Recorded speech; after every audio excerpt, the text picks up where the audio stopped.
Bonjour à toutes et à tous. Hello everybody, welcome to this first session of the afternoon.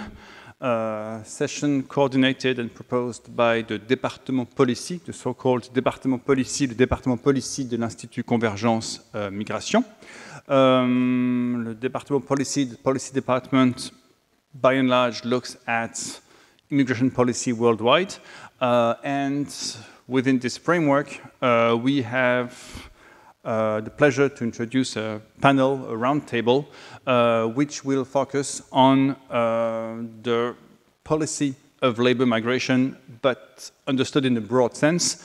We had, before the break, a few more specific studies from an economic perspective on what could an immigration policy, a labor policy look like.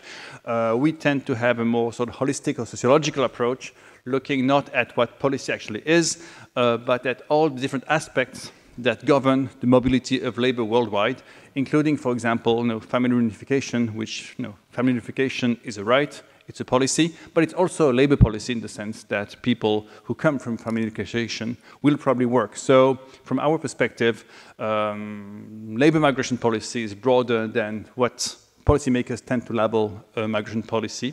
And therefore, it's a great pleasure to introduce this roundtable. We also want to have a focus on the Global South. We have experts who have worked on Latin America, on the Gulf countries, on Africa, trying to look beyond a kind of traditional Western-centric perspective on how labor mobility is governed outside the Global North and the extent to which we can use unproblematically some of the key concepts we've been discussing today around the analysis of labor migration and, for example, its impact on the labor market and this type of issues. Right, so we have tried to organize this as a kind of roundtable without having three separate presentations.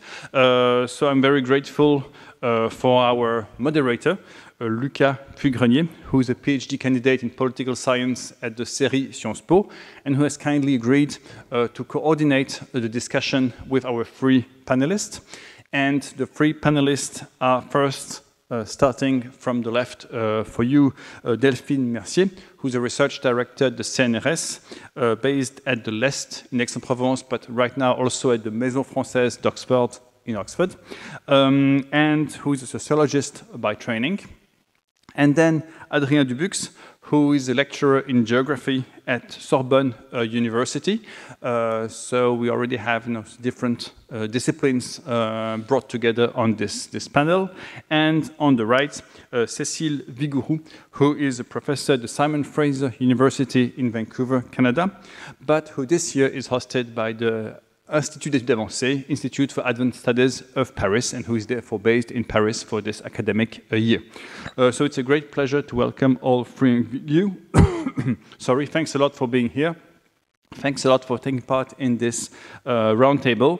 And I'm immediately going to give the floor to Luca, who is going to introduce the discussion and ask a few questions to the panelists. Thank you very much. Yes, thank you very much, Antoine.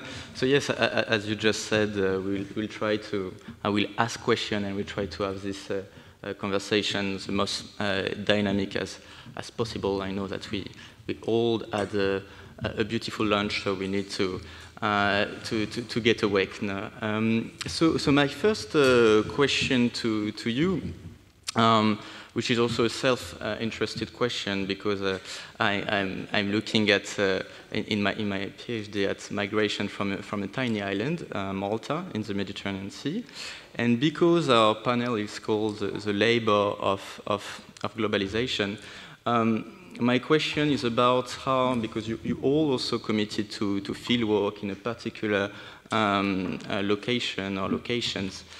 So how do you study global dynamics, such as migrations and the shift of labor regimes from the vantage of a particular site?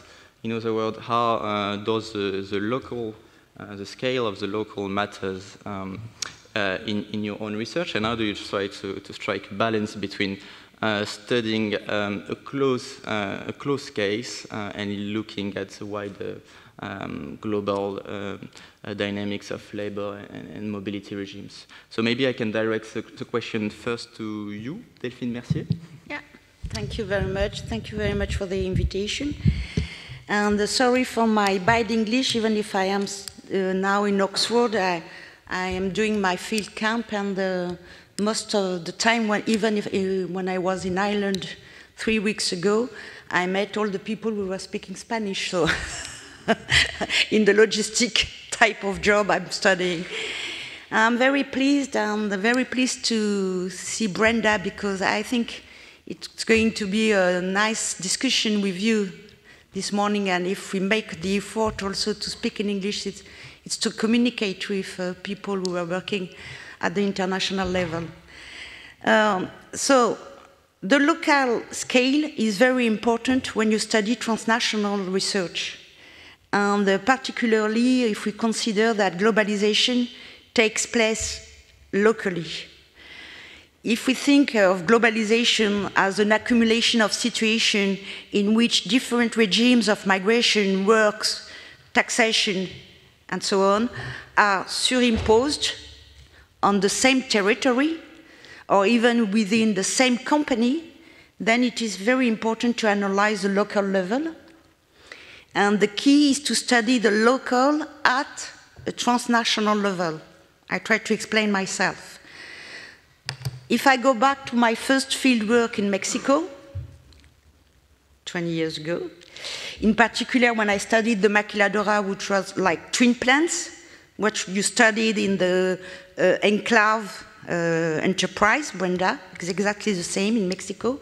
They call them maquiladora companies, which American and Canadians companies, which are set up in Mexico to benefit from cheap labor. In fact, this model of company created in the 60s has been multiplied throughout the world at different times, generating a different way of producing, and it could be interpreted as a new colonization of the South by the North, even if we are going to speak about what is the South now, no? In fact, once again, we have created companies with mobility regimes embodied in work regimes. In fact, labor on migration mobility like an opportunity. This free zone model has had repercussion in many areas themselves developed by staff who had migrated and whose transnational experience was their core business. So as a sociologist of work at the beginning, I prefer to look at things from the point of view of work, an activity or a specific sector. In terms of the labor market, many studies have shown how the very general, the very status of undesirable, it's very hard to say that affects migrants can itself be a condition of employability. And more generally, the migrant is now worldwide the cardinal figure, and in the analysis of generalized process of casualization, informalization of certain subaltern labor markets, like agriculture, domestic services, construction services, and stuff like that. So whether this focus on this figure obscures the varieties of forms of economic action in which not only do mobile migrants take their place in the three spheres that migrant world activate: the place of origin, host place, and diasporic network, but in which migratory mobility constitutes a very form of profitability. Indeed, I have 1 minute more. Luca?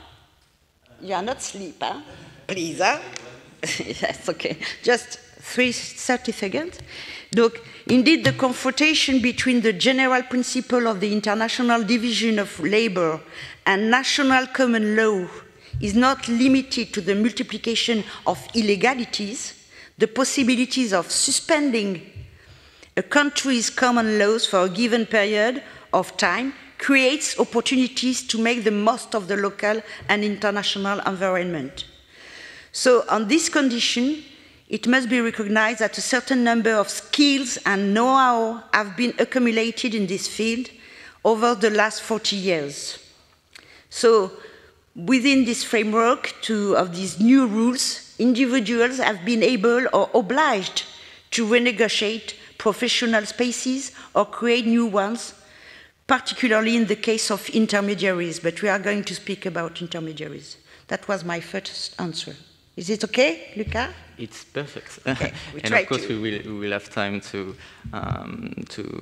expand a bit later on. So now I direct the same question to you, Hadrien Dubucs, who studied especially the case of the Emirates, which is often thought to be quite an exceptional case in terms of labor migration. So what about the relevance of your case? Yeah, thank you, Luca. Thank you for this question. So the question is, if I understood well, is about the status of the local scale in analyzing a global process that is pretty much the good definition of international migration.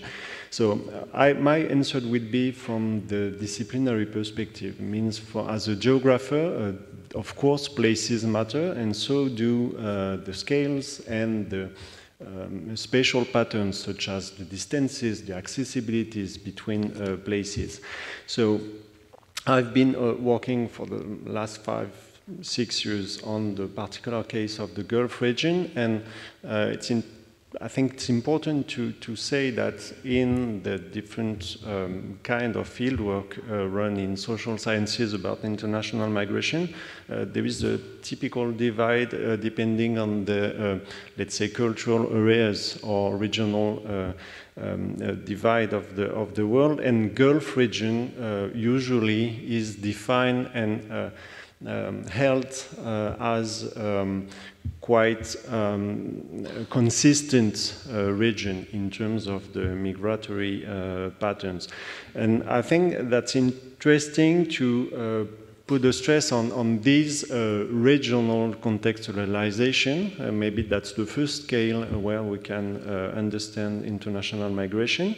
And to say that maybe the Gulf region is not that consistent or similar. There are strong differences between, for example, the small countries such as United Arab Emirates, Qatar, Kuwait, with foreign inhabitants that reach around 70, 80, sometimes 90% of the population in Dubai, for example, or Saudi Arabia, which is quite different. That's the largest country, 35 million people, and only, if I can say, 50% of foreign residents.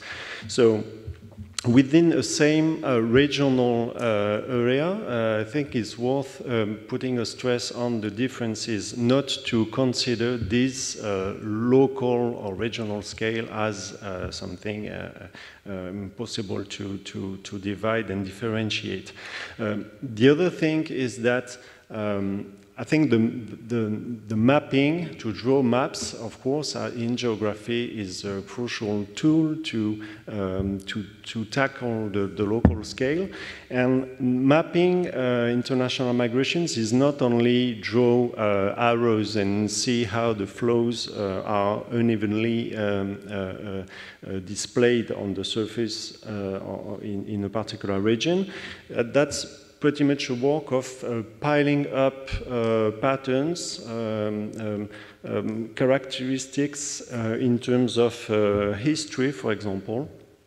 And to this regard, that's extremely important to understand the international migration to the Gulf region, taking into consideration the long history of mobilities, circulations between, for example, South Asia, India, Pakistan, and the Gulf. It's not only about a snapshot of the current flows, it's understanding that these migrations are deeply rooted in family history, in collective history, as the film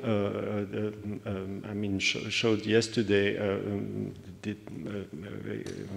how to say, illustrated so clearly and so stunningly. I mean, within the families, there is this tradition, there is this collective representation that the future for in terms of getting a job and getting an income, the future will be in the Gulf countries. So collective social representation matters at least, not less, sorry, than, for example, the patterns of the labor market or the unemployment rates. And I think we will discuss these push-pull factors later on. And in that sense, to pile the different layers of contextual information, job market representation, socio-economical patterns, historical links between countries, the small-scale contextualization is key. Thank you. Cécile Vigouroux, do you have ideas on that matter? I do, indeed. So I would like to thank Antoine for inviting me to participate to the panel. So my take is a little bit different, just to contextualize what I'm going to talk about. So I'm a social linguist, linguistic anthropologist, and I think it's important how I understand, or how we understand work. And for me, work is social practices. And so when we talk about social practices, we talk about language practices. And social practices construct a space.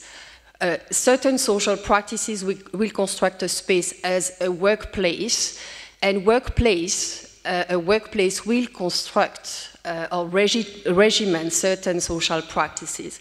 So in order to respond to the question on scale, I think we need to unpack, the notion itself.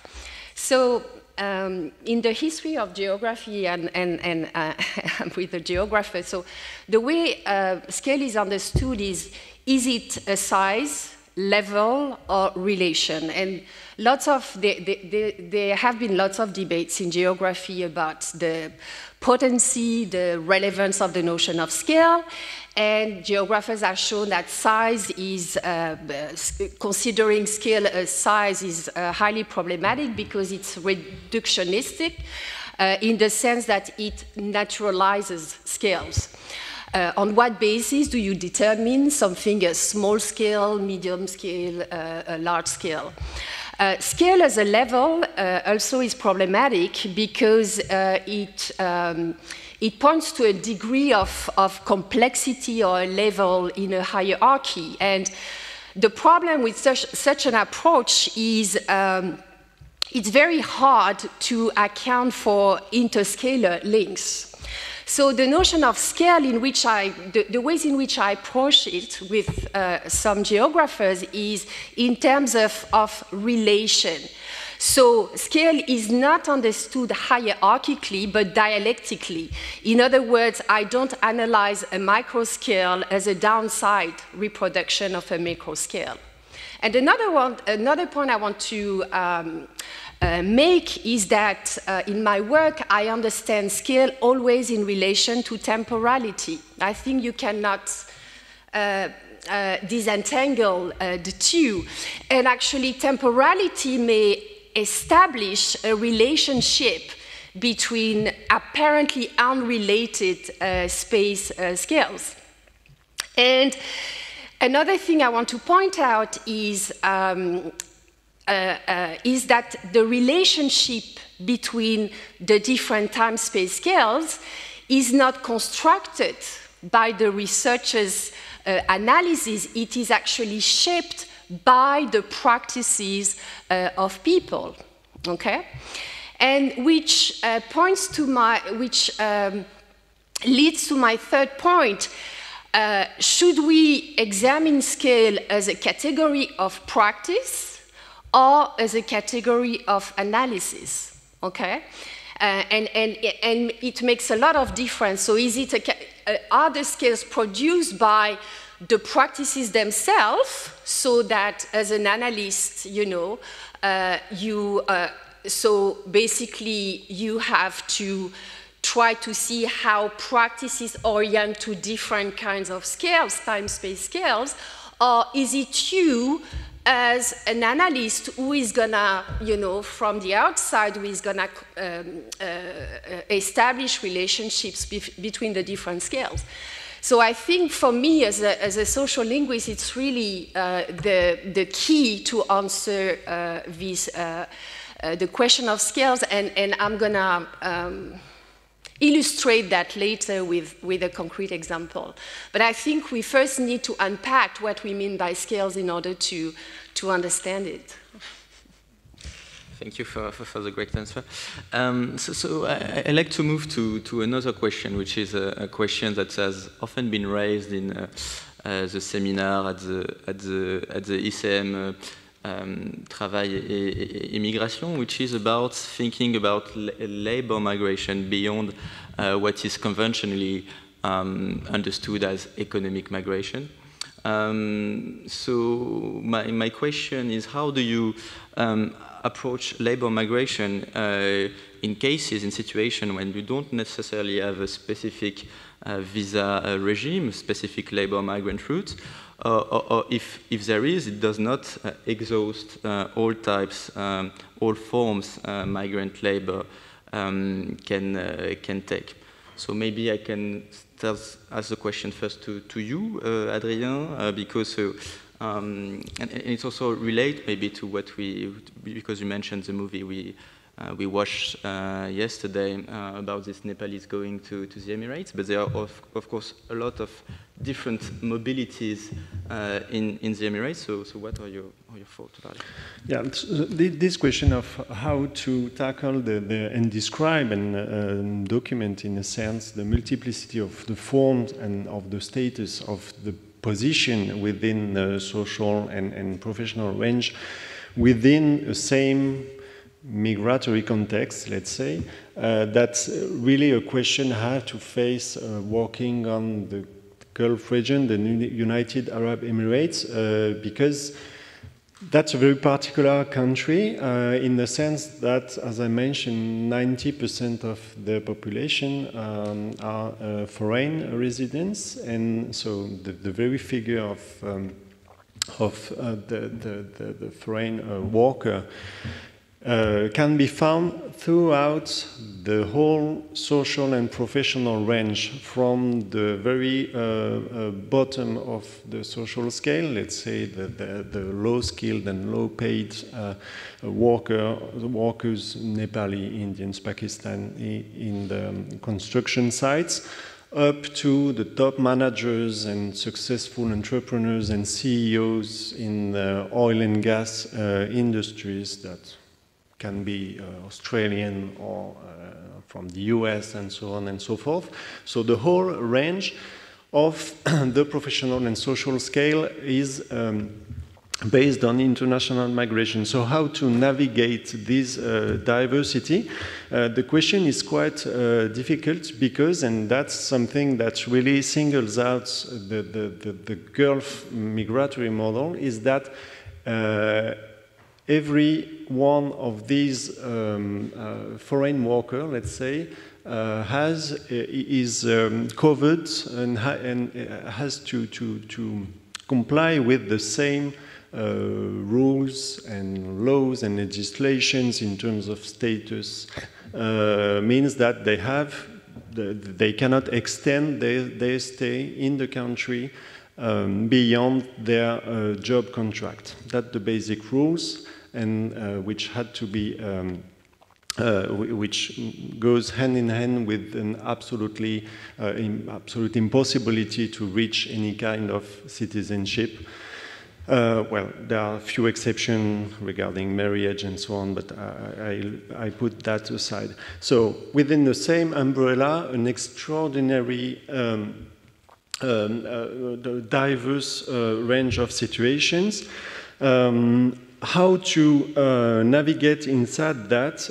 There are different options, and that's why I find the fieldworks that Brenda presented so fascinating, because of course you can explore the residential areas, you can explore the workplaces, and for example, in the universities, in the university I used to work, there was dozens of different nationalities with the connection between the nationality and the position. So janitors are from Pakistan, security agents from India, IT specialists from Palestine, Egypt, academics from dozens of countries, and at the very top of the different departments were Emirati, because by law they have to be local people at this top. So workplaces are definitely a place where you can document the interaction, hierarchies, segregation, avoidance, and this kind of configuration. And another place to tackle this diversity, another category of place are the public spaces. I really think that, of course, it's not new to tackle a society built historically by its international migrations through the public spaces. I mean, that's part of the program of urban sociology for decades.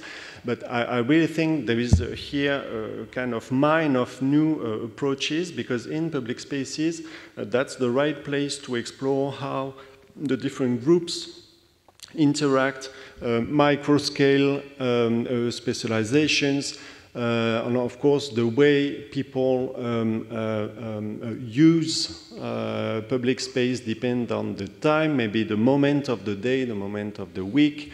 That's so interesting to have these sort of weekend pockets where the city is accessible for some minorities.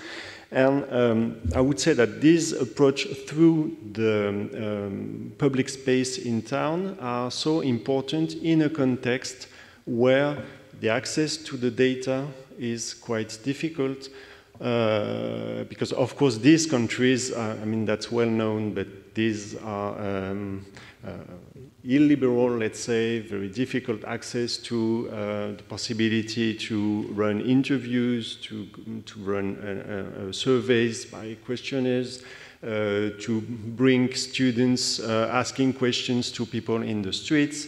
Very few data available on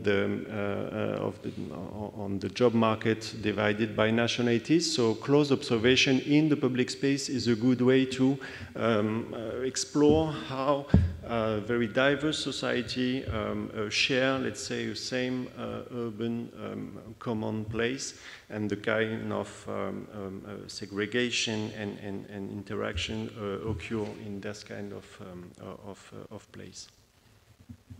Thank you. Delphine Mercier, you touched upon the topic earlier, but so this high diversity of labor migration? Yeah, I was wondering with this question, Lucas, if we were speaking about migration, labor migration, and informality. It was something in your question, like if the labor market in the south are labor market of informality, and labor market in the north are labor market formal labor market, no? And look, I was wondering, certainly by considering that finally all the people are migrant. So this focus on dramaturgy prevents or confiscates something like analysis of work, of activity, of condition of work. We talk about work as being a central value, but in the end it remains like an adjective, like something which is migration of labor, but it's not labor relations, and that the centrality of work is problematic because there is a very big difficulty to study work really, actually. So the question of migration of labor is a phenomenon that can become overhanging and invasive, no? And we need to observe work not only in terms of intentions, situation of struggle, but above all in the very places where productions take place, where people are hired, to understand different regimes of migration, different types of visa, different type of activity. If we speak about the logistics sector, for example, which is a very transnational activity in the sense that it is an activity that is developed throughout the world. When you get inside a plant of logistics, you have 3 types of workers: nomads workers, I can explain why I call them like that, precarious workers, who are very captive of their territory and cannot move around, and people who carry out this activity on a temporary basis, like a job. So human resources policies take advantage of this characteristic to set up workforce policies. It means that there is no solidarities between the workers. So it's not because they are different type of visa or of migrant regimes, it's also because they don't have the same condition of work that it's very difficult to build a solidarity between them. So the idea that we all the time use this term informality, when we are in Europe, we speak something which is not regulated by the state or by official companies is informality. But finally, informality doesn't mean nothing, no? It's mean, and people who are in the South countries speak now about popular economy, or économie populaire, or popular economy, and the insertion of this economy in the global chain. And the way they speak about that, and we have to learn about South concept, which are not really in the South, because just I have to remind the colleague from the first day that Mexico is in North America, not in South America. So when we speak about North America, we think Canada and United States, but we never think about Mexico, but Mexico is in the north. So we have to integrate and to introduce a reflection about what is the economy which is not regulated by the state, or which is regulated by the state in an exception regime. I mean, like the state is not regulated in a voluntary way this type of activities. For example, in free trade zone. In all free trade zones in the world, there is in France also free trade zone, the state is not behaving the same as in the other sector of economy. So let's speak about this popular economy just to integrate it to the global chain and to the transnational activities. I mean, what they are doing in the free trade zone in Singapore, it might be that there is close to the zone other industrial, local industry which are linked to this free trade zone, and there is entrepreneurs, people who are doing some business around that. So, and I think that I would like to propose to discuss about this new division, international division of work, and to stop to opposite formal and informal, which is finally a way to evitate, I don't know if it's, you can say evitate, the analysis of exceptional economies. So this is the idea I have. For the second question. Thank you.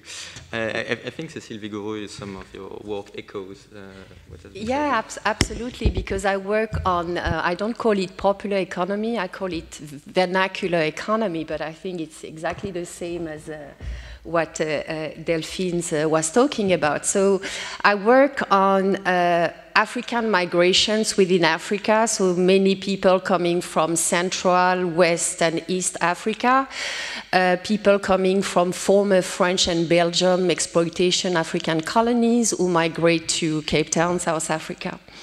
So before being interested in work and vernacular economy, so when I was asking people I interacted with, migrants I interacted with in the field, I was asking them, you know, just a matter of small talk, you know, so what kind of job do you do? And most of the time people say, I don't work. And I asked them, but how do you make a living? How do you put food on your plate? How do you, you know, sustain your living? And so my follow-up question actually, you know, prompted some responses like, oh, I'm a car guard, or I'm doing this and that. And so, so what I quickly realized, and it's not breaking news, I quickly realized that what I understood as work may not be understood the same way by people I was working with. And as I said, it's not breaking news because there is always or often a discrepancy between the researcher's categories and those of his or her consultant subject, and it has been amply documented in the literature. But you know, what it calls for is really an investigation of how categories are constructed in the social environment in which they emerge, and you know, and where they are discursively articulated in order to understand how people position themselves. And it becomes very murky when you work on informal economy, or vernacular economy, which I prefer to call it. So, so for example, what I see is that I'm just going to make an example about a chapter I'm writing right now about car guards. So in Cape Town, in South Africa, and I guess in many countries, you have people standing, you know, on the side of the street who guard your car, okay? And usually people are paid by tip, and tips are not mandatory, so they would help you park your car, and if you are a bad parker like me, it's actually very helpful. So at the beginning in the night, so it's an activity that emerged in the 1990s in South Africa, and it has to be connected with the securitization discourse, you know, and so this this street level kind of securitization burgeon in the city or in any city in South Africa. And at the beginning in the 1990s, when I was living in South Africa, people would consider it as an entry job. You know, you would never do a career as a car watcher.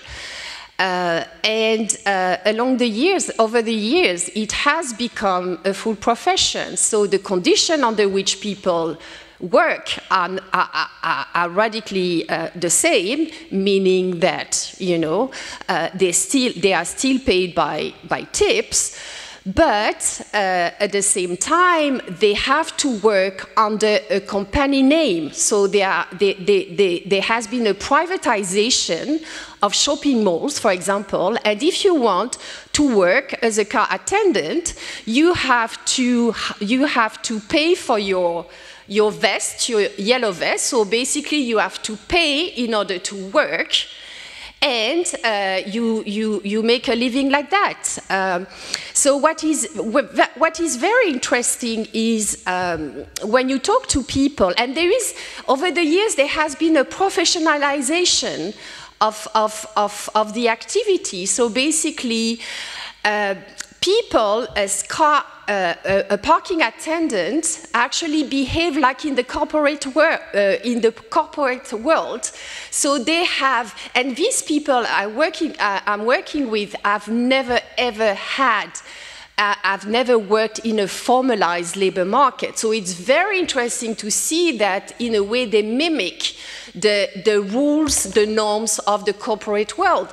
So it really, you know, my example of car watching really, you know, question a number of things. So it's a non-wage labor, okay? Is the tip an income or not? Is the parking attendant an employee or not? So he has no job contract, but at the same time, he cannot work without, you know, the security company, you know, agreeing for him to, you know, occupy a spot on the street or in a shopping mall. So is it income? Is it tips? Is it a form of begging? Is it a form of, you know, unwaged labor? So it raises a number of questions, and I think, you know, what is quite interesting is it shows that we have to not to take for granted the you know, the assumed categories, social categories with which we work, and this example proves the point. Yeah. Yeah, thank you for showing the complexity of labor. I like to go to a very basic a question now, but I think it's an important one, which is why, what makes this migration happen in your respective cases? The public understood that you all work on cases from the global south, and we often assume that migration happened because people want to join the global north for better economic, social, political rights. But so in your case, it seems to be, or at least in my reading, to be more complex than a push and pull factor analysis. So basically, what makes this migration happen? How are they promoted by state entities or controlled by legal jurisdiction, sorry? And what is maybe the role of private actors, intermediaries actors, in shaping this new type of labor force? Perhaps now I turn first to Delphine Mercier, because so in the export processing zone you portrayed, as you said, it's a mobility of capital, but it's also a mobility of labor, so how it happens. Yeah, I'm going to follow on this point. I'm going to try to follow to speak. We are speaking about migration at work and migration, labor migration. The switch to English is interesting because the state is a big organizer of migration, okay? Enterprises are a big organizer of migration. The talk from the economist, last economist this morning, when he was wondering why in France there is a low qualification, but because France is a big utilitarist of this type of qualification. Doesn't mean that people doesn't have the qualification. So it's because people are enclosed in sort of enclosure system of qualification, and the work is organized at a transnational level, and it's very difficult for them to make other type of job. So the state has often been the great thinker of labor migration. And we think at the post-war years, and particularly the context of decolonization and independence, South-North movement has been out of date, that they organized migration. Even, for example, from people who came from Algeria in 1962, some of them came back to France, but most of them go to South America, for example. And they did develop business, industrial business about the orange, like in South Africa. And they sell orange in all the countries when there is, when it's not the season of orange in Europe, for example. So, but the state was the regulator for this migration. He organized, they finance, they propose to people to leave to these countries. So it's an organizer. Also multinational, organized. It's sometimes opportunity for them. For example, the very good case, very studied in sociology of work about the call center, because sociology of work were very happy when the call centers appeared, because suddenly they thought there were again the operators, the new operators in the industry. But when you see where are installed the call centers in the world, for example, for Mexico, for United States, all the call centers are in Mexico, Salvador, in the countries where there is most migration of people, of young people, who speak 2 or 3 languages, and who are very able to give a service about the products. For example, the call centers for France are in Morocco. The call centers for England are in India. So, and you see there is a link very close to colonization and independence. So I think that the relationship is very important between the state and the organization of labor. We are not only in the migration of labor which were described by Michael Pior in Birds of Passage. We have both systems. We have migration of labor and we have migration and labor, I think, if I can make the distinction. I mean like economic system which is organized in function like an opportunity of people. And then we have the other very important part of this industry of migration, which is the role of the smuggler, the passeur, I don't know how you say, smuggler, it's okay? Smuggler, yeah. Who stand, it's seen like the villain of the story, no? The smuggler. But if you look, and fortunately we have historian people who help us to give a historic vision of the smugglers, because it's not only the smugglers, you have also the client, the multinational, for example. You have also the developer. You have also the recruiter. You have also a center of capacitation, of knowledge, who give some diploma. For example, in the border in Panama, you have University of Borders, where you can do your diplomas and make like to have qualification which will be the same that in Mexico, that you have to pay. So there is a big industry of this migration, which the traditional figures of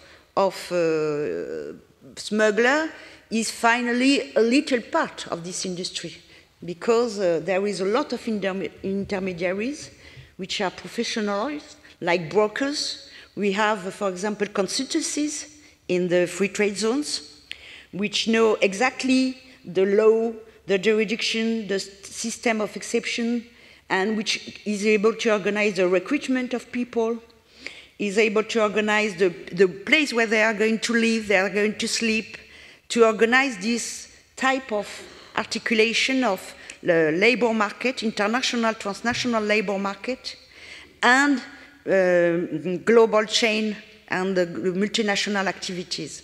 I mean, sometimes intermediaries kept people who were not supposed to migrate. Most of them arrived in Tanger, for example, or arrived in Mexico, or arrived in Guatemala, not with the point to migrate to another country. And you had this case very difficult during the war, Syrian war. For example, in Lebanon, people from Syria who were arriving in Lebanon, they were enclosed in an encampment, yeah, it's okay, in économie de l'encampement, I don't know how to say it.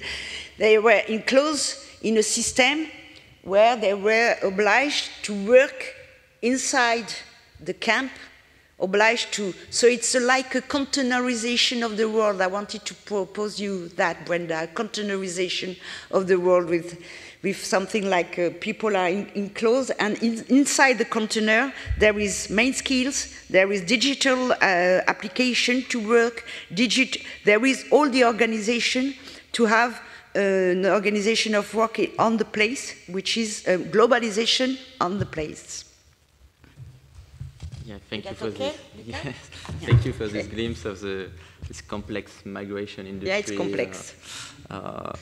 A migration infrastructure, if we can call it this way. Hadrien, do you? Yeah, thank you. My answer here again will be based on the Gulf system, let's say, which been historically based on a quite clear divide between, on one hand, the private sectors, which expresses the needs in terms of workforce, and designs the recruitment in an extremely flexible way. And on the other hand, the states, public sector, which main task is to make sure that the access to citizenship is impossible, or at least extremely difficult, and only possible in a very few cases. So this clear divide, interestingly enough, has been challenged, let's say, over the last few years, and especially the COVID-19 time really put quite a crude light on some contradictions on this system. So there is a few reasons or processes that show that the states, and especially United Arab Emirates, but I think we could find quite similar trends in the case of the Qatar or Kuwait, sort of slight changes in terms of the public or policy regarding migration flows. One first trend, let's say, is the move towards what is called the post-oil context or post-oil economy, that changes a little bit the requirements in terms of job market. The need for high-skilled professionals, the needs for investors, the attempt to, let's say, rise up in the map of international tourism or in the map of the destinations for international tourism, the attempt to accommodate international events like sports events, of course, or cultural ones. All these changes have impact on the profiles of people that would be required in this new economy. A second aspect is that, as I said, the COVID-19 sequence really have consequences on, for example, 100,000 people stuck abroad because the airlines were closed, or people entitled to stay in the country because the visas were extended, but they lost their job from one day to another, and so the embassies, the consulates had to support them in an extremely tense and dramatic way. So all these changes let these countries move forwards in terms of opening a little bit, creating, for example, golden visas that enable retirees, for example, to stay in these countries if they are able to invest a certain amount in the countries. Another illustration of that is, for example, the real estate property has been slightly opened to foreign investors. All these, family rules and the rules regarding the citizenship, for example, now the children from an Emirati father and a foreign mother are entitled to get the citizenship. So all these different steps kind of show the way the states are able to adapt and cope with the changing situation and to try to meet new economic perspective. And into this regard, the migratory rules and policies are, of course, extremely related and closely linked to the more general economic and diplomatic, let's say, strategies of this country. Last point regarding the diplomacy, I insist on that because and that is more particularly the case for the United Arab Emirates. They have attempted, let's say, to advertise themselves as a sort of oasis of tolerance within a Middle East, which is torn by confessional divides and conflicts and violence. And this narrative, this way of advertising itself has consequences on the way the cultural diversity is dealt with in public spaces, for example. I mean, this tolerance narrative, of course, it's something related to diplomacy, to international relationship, but it has impact. We can find this kind of narrative, for example, among urbanists, professionals, people in charge of designing and regulating the public spaces, with this kind of reflection of how the public bodies try to translate, let's say, these general objective or strategies within a very specific and technical aspect of the daily life in these in the UAE cities. Cécile? Yes. So sub-Saharan African migration to South Africa has been really very long. You had lots of migrants coming from Zimbabwe, Malawi, who worked in the gold and diamond mines. But that's not the migration I work with. I work with, I mean, to make it short, Francophone African migrations. And Francophone doesn't mean that they necessarily speak French, but they come from a former French or Belgium exploitation colony. So, so this migration is pretty recent. It dates back from the 1980s. Which at the time was South Africa was under the apartheid regime, and the apartheid regime had very close connection with Mobutu Sese Seko from DRC, Democratic Republic of Congo, and as well with Houphouët-Boigny from Ivory Coast. And in the 1980s, the apartheid government favored the migration of highly trained Congolese, engineers, medical doctors, and the Congo was the DRC Congo, which was not named DRC at that time, but was very well known to produce highly trained, university professors and engineers, etc. So these guys were sent to the Bantustan, the homelands, which were zones of relegation, social relegation, political relegations, and you need to remember that at that time in the 1980s there was no highly skilled black South Africans because of the apartheid regime. And so this is the first kind of group that went to South Africa. And the second group in the 1990s, the migration was triggered by several dimensions, and one of the major ones was the decline of the local African economies, mainly caused by the drastic structural adjustment imposed on the African economy by the World Bank and the IMF. And as a result of this structural adjustment was the destabilization of the labor market, the collapse of the education system, etc., the enforcement of free market.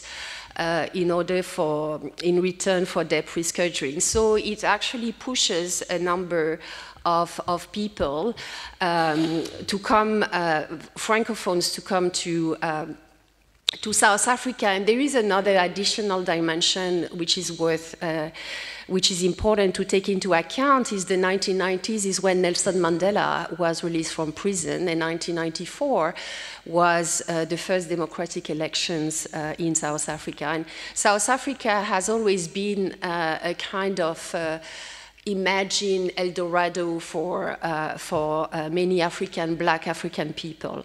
There is also the 1994, the genocide in Rwanda that led to massive immigration of Rwandans to South Africa. Just worth mentioning is that most of the time Rwandans didn't flee to South Africa, but it was like, kind of hops from one country to the other, and most of the time between the time of departure from Rwanda to the time of arrival, it in general took actually 5 years for them to arrive.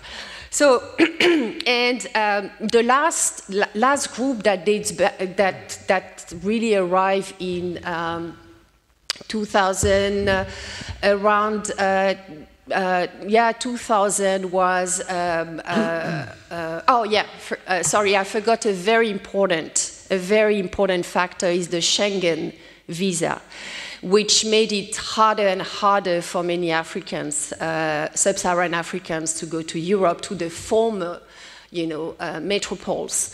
So the people I encountered in the 1990s thought that going to South Africa would be, a springboard to go to Europe or to go to Canada, to go to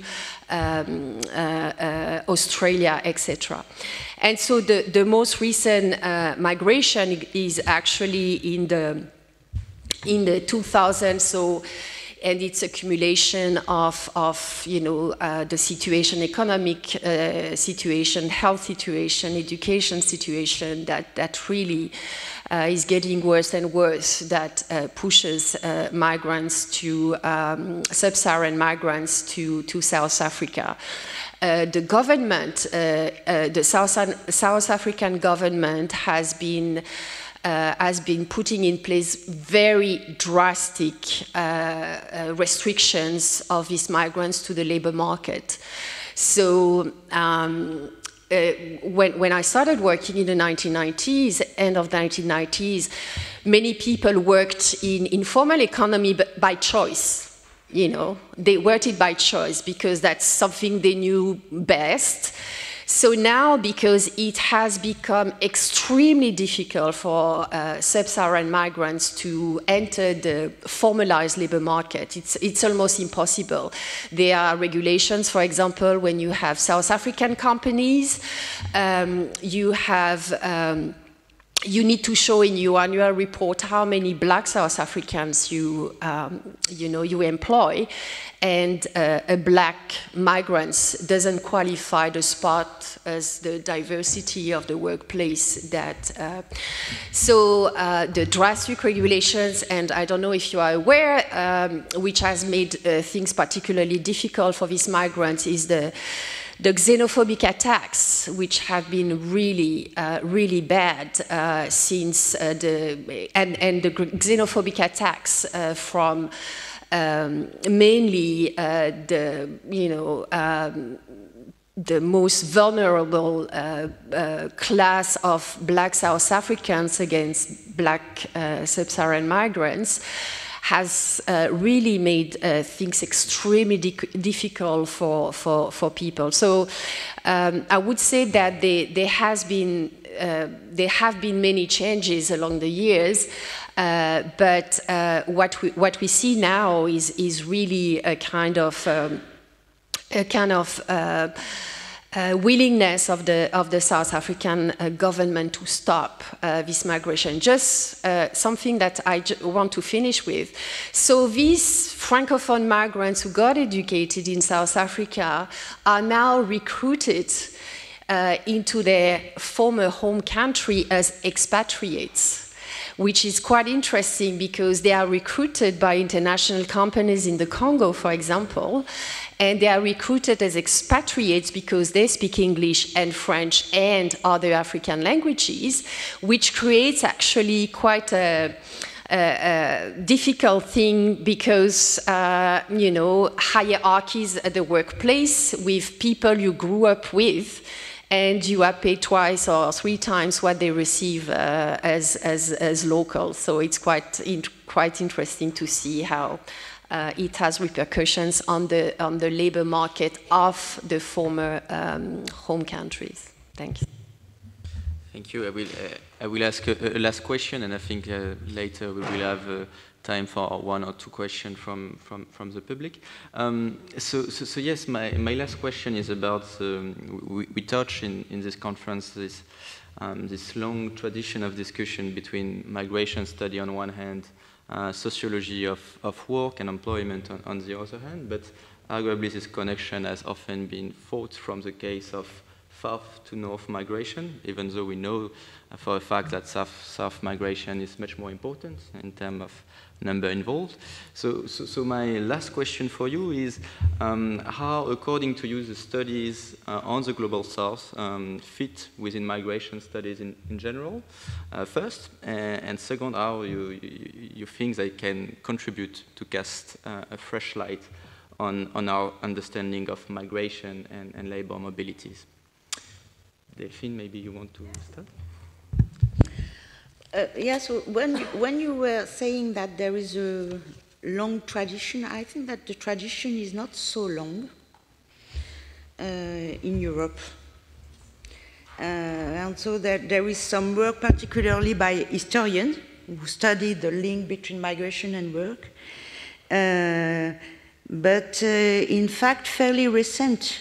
These 2 fields were formed by turning their back on each other, something like that, especially in France, because it was difficult to admit the use of migrant people in the labor market, to deny the fact that there were not going to be salaries people.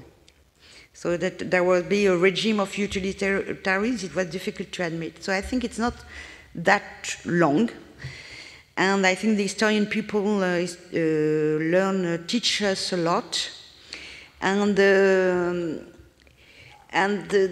strengthening of borders has also meant the superimposition and multiplication of circles of rules, which the interpretation is very complex, is increasingly complex, because you have market rules, you have tax rules, the rules of common political and economic areas which are superimposed, and the rules of the nation accompanied by a list of exceptions. So this is organizing a complexity that you need to study to study the relationship. And it's not only, you need to understand the history of the context, the geography of the context, the sociological relationship, labor relation in the context. So it's, I think it needs an interdisciplinary approach. And it is in the face of this complexity that human beings find themselves finally embroiled without really knowing what they are contributing to. Let's take the case of young people. I was in Casablanca in September. If we take a young person who wants to experience what the vast majority of young Europeans can experience in complete serenity and enthusiasm, like Erasmus, the discovery of another country and another country, young people from sub-Saharan Africa are confronted with very, very violent regimes and migration policy issues, whereas young Europeans will enjoy a mobility, we don't speak about migration in that case, experience that is praised by their environment, their family. And so there is a system of economic opportunity that takes advantage of these obstacles in one way, and the fluidity of the movement. So this type of millefeuille, this is a very good dessert millefeuille, French millefeuille, is visible at the borders. You can see that at the like strat in the geological break zone, no? Tariffs in economic break zone. So there is a complexity, mean that borders, intermediaries, entrepreneurs need to be better qualified to understand, apply, to imply this type of rules. They are professional, they have network, they need to mobilize different circles and keep abreast at the changes. And so there is a double system implemented, which sociologists and in France observe very well since I think the very good thesis about 2000 started in France about that, but not before. And which they describe, and most of them are here, they describe the blocking system and multiplication of reification rules, and how the blocking and the fluidity was a way of the capitalism to organize very well its activity, no? So I think that there is, in order to study this very relationship, migration and work, or work and migration, not labor migration for me, we need to get away from two methodological position. We need to think about that. Firstly, perhaps at very most empirical level to do is to stop looking at work only through the lens of a wage society organized. Even in France, there is not a wage society. All the people have salaries. So we have a difficulty to understand that France is not like what we think we would like to be, tel qu'on aimerait qu'elle soit. So today in migration, that we need to consider the worlds of work and their organization, the relation of domination. We need to understand what is it to go through wage employment, to go through precarious employment, to go through entrepreneurship, even both at the same time. I mean, like, I'm not saying it's good, I'm just saying that we need to accept, to see and to observe this type of regime of work. And the second methodological position, which people here know very well, is to not study migrations only from the point of view of the receiving society. We know that since 90s with Sayad, but the issue of migration is very, very complex. So we need really to understand and to accept that Morocco and Mexico is not only a zone of transit. It's a country with an economy, with a transnational economy inside. So if we look at Mexico and Morocco only like transit country, we don't understand the country. We need to understand what is the economy of the country, what does it mean to migrate in the country. If you look at the demographic data, a Mexican migrates 35 times in his life before doing international migration in the country. French are migrating 2 or thrice in their life, so it's very different. So we need to know more Mexico and Morocco, and not only that the externalization of border is a very good concept, but they are country where there is an economy. And when people cross Mexico, cross Morocco, most of them stay to work in Morocco and in Mexico. So there is an economic system. So this is these two limits of proposition for the ICM. Yeah, thank you. Regarding these south-to-south migration, I must say that, of course, the very notion of global south is not that easy. I mean, that's a common view to say that, but that's not easy to define and map, let's say. But that's why I guess this notion is so commonly used and interesting. Again, from the perspective of field work and work on the Gulf region, that's interesting in this debate because somehow that's not easy to define and categorize in terms of is it north or is it south. That's why that's very interesting point and place to observe something which is sort of complexification of this flow regarding the categorization of countries from origin and of the state in terms of wealth and position in the world hierarchy. So, and that's particularly the case when we work on the European residents in the Gulf region and in the UAE, because that's an example of a north to south migration, and that's interesting to note that this kind of migration, which is around, say, 15 to 20 million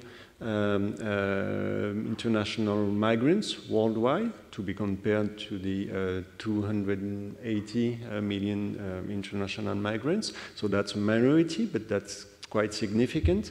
This north to south migration says a lot about the countries and about the transformation, evolutions of the international divide and the qualification and the professional skills that are available in the job market worldwide.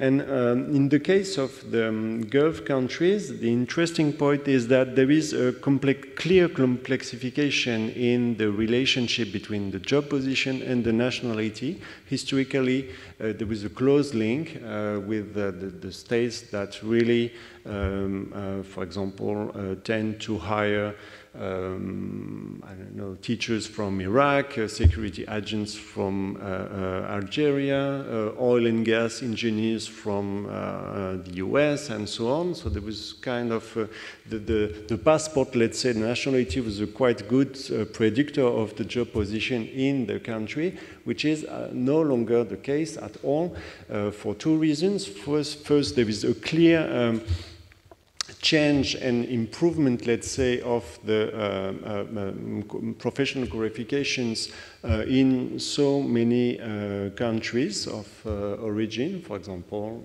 engineers now are from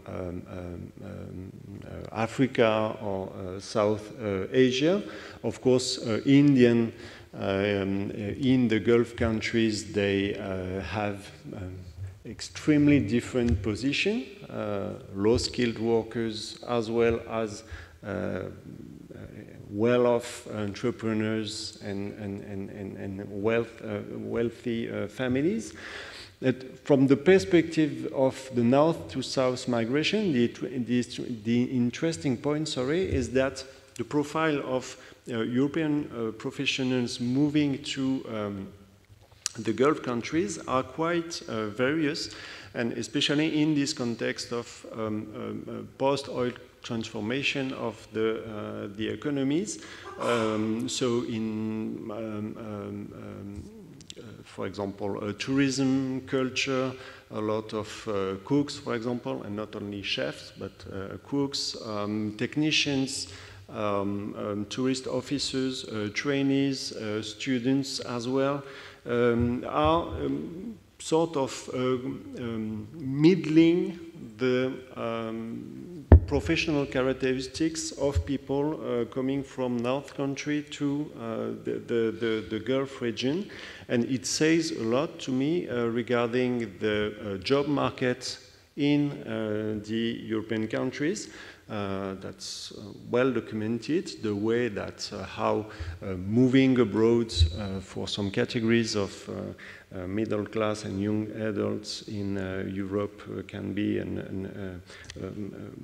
possibility in terms of professional path.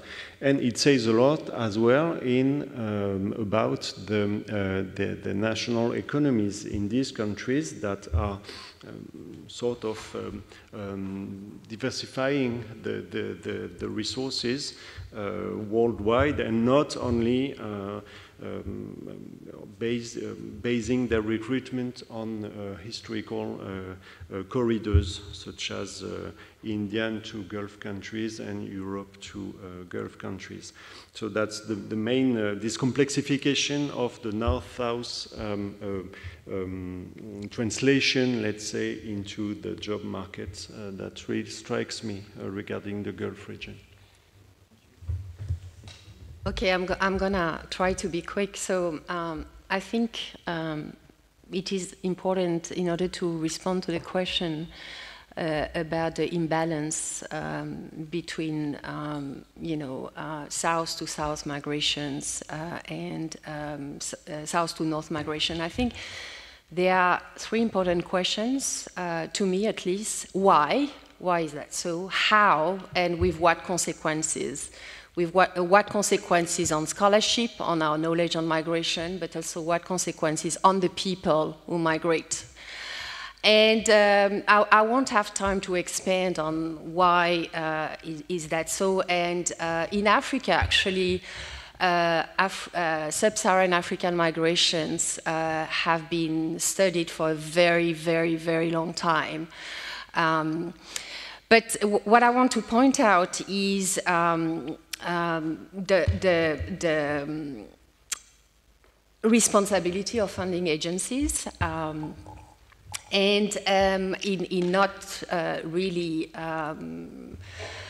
giving money for this kind of research. And I want to connect that to the ways in which the biases, the ways in which migration has been predominantly framed since World War II as an economic and therefore political matter. With governments of the North constructing migrants primarily, if not exclusively, as economic actors and manpower, rather than full-fledged participant in the host policy. And this framing has important consequences on the research questions on migration, how these research questions are informed or inform policymakers' decisions. But I think the imbalance in the production of knowledge on migration raises both political and scientific issues. First, I think it constructs our sociological imagination of the migrant, and it shapes scholars' questions and therefore their findings. And I think the other problem I see is that the imbalance of knowledge production is fostered and unwittingly feeds European and North American nationalist discourses, whose ideological apparatus draw its inspiration from a long legacy of racialized and racist discourse. So basically, by shaping the research question, the policy-driven agendas of the North produce very distorted narratives on migration dynamics and on migrants' practices that do not account for the experience of the millions of people worldwide. The third point, if we want to look at migration and labor, is that the research question on labor and political economy, usually addressed in the scholarship on migration to Europe and North America, are generally based on post-Fordist labor regime and knowledge-based and dominant service economies. And this is actually not the reality, the economic reality that most of the Africans experience. They mainly operate in non-bureaucratic economies.